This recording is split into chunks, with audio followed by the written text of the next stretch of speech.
আপনারা জানেন যে ডিএমপি-ডিবি ধারাবাহিকভাবে অবৈধ মোবাইল, কর ফাঁকি দিয়ে নিয়ে আসা মোবাইল এবং যে সকল মোবাইল চুরি করে নিয়ে আসা হয় সেই সকল মোবাইল সম্পর্কে ধারাবাহিকভাবে অভিযান পরিচালনা করে থাকে। এরই ধারাবাহিকতায় গত 7 তারিখে ডিবি মিরপুর একটি অভিযান পরিচালনা করে।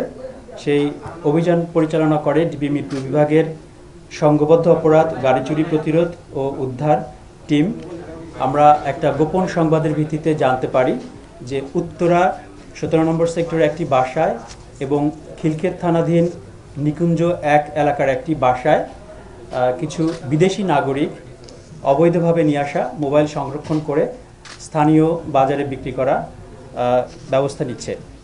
তারই প্রেক্ষিতে আমরা উভয় জায়গাতেই অভিযান পরিচালনা করি এবং উত্তরা 17 নম্বর সেক্টরে অভিযান পরিচালনা করে একজন চাইনিজ নাগরিককে গ্রেপ্তার করি এবং সেখান থেকে আমরা 58টি আইফোন উদ্ধার করি।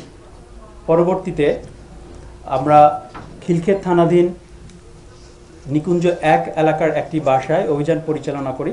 সেখান থেকে আমরা 2জন চাইনিজ নাগরিককে গ্রেপ্তার করি। পাশাপাশি সেখান থেকে আমরা 305টি আইফোন উদ্ধার করি এবং বিভিন্ন যন্ত্রাংশ এবং আইফোনের বিভিন্ন পার্টস সংযোজন করার জন্য যে ধরনের মেশিনারিজ ব্যবহার করা হয়ে থাকে সেগুলো আমরা উদ্ধার করে থাকি। পাশাপাশি সেখান থেকে আমরা কয়েক বোতল মদ উদ্ধার করি এবং নগদ অর্থ উদ্ধার করেছি।